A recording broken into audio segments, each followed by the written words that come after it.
আর weather office কি বলছে এই মুহূর্তে? আজ ফেব্রুয়ারি মাসের 25 তারিখ এবং শীতের আমেজ বজায় থাকবে এমনটাই জানা যাচ্ছে। আবহাওয়া শুষ্ক, বৃষ্টির কোনো সম্ভাবনা নেই। আগামী কয়েকদিন তাপমাত্রা সামান্য কমতে পারে। ভোরের দিকে হালকা কুয়াশা, বেলা বাড়লে আকাশ পরিষ্কার থাকবে এমনটাই জানা যাচ্ছে হাওয়া অফিস সূত্রে। বেলা বাড়ার সাথে সাথেই আকাশ পরিষ্কার থাকবে। ভোরের দিকে হালকা কুয়াশা, দৃশ্যমানতা সে কারণে কম থাকবে। আবহাওয়া শুষ্ক, বৃষ্টির এই মুহূর্তে কোনো সম্ভাবনা নেই। আগামী কয়েকদিন তাপমাত্রা সামান্য কমতে পারে। আর এই মুহূর্তে সরাসরি সঙ্গে রয়েছেন প্রতিনিধি সুদীপ্ত পাল। সুদীপ্ত, একেবারে প্রথমেই সুপ্রভাত জানাই এবং হাওয়া অফিস থেকে ঠিক কি কি তথ্য রয়েছে আম জনতার জন্য?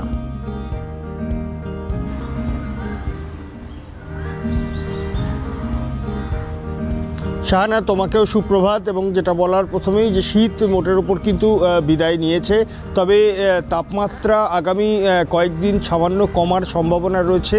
আজকে সকালবেলা 6:30টায় আলিপুর আবহাওয়া দপ্তরে রেকর্ড করা তাপমাত্রা 21.2 ডিগ্রি সেলসিয়াস এবং সর্বোচ্চ তাপমাত্রা 29 ডিগ্রি সেলসিয়াস। এবং আগামী কয়েকদিন কিন্তু হালকা ঠান্ডার একটা আমেজ থাকবে, যদিও শীত কিন্তু সরাসরিভাবে বিদায় নিয়েছে বেশ কিছুদিন হয়ে গেছে।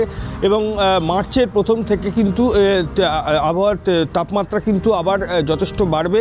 প্রায় 3 থেকে 4 ডিগ্রি তাপমাত্রা বেড়ে যেতে পারে। সর্বনিম্ন তাপমাত্রা আজকে 21.2 ডিগ্রি সেলসিয়াস, কিন্তু মার্চের প্রথম দিকে সেটা চলে যেতে পারে 24 থেকে 25 ডিগ্রি সেলসিয়াসে। তবে সর্বোচ্চ তাপমাত্রা 30 ডিগ্রির আশেপাশেই থাকবে।